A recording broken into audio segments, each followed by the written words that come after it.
ఏడు కొండల వైపు అడుగులు వేసా,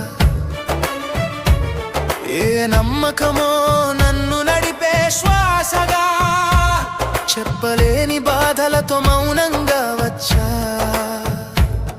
నీ ముందే నిలబడి నిన్నే అడిగా. ఏమి కోరాలో తెలియదు స్వామి, ఏది నిజమో అర్థం కాలేదు స్వామి.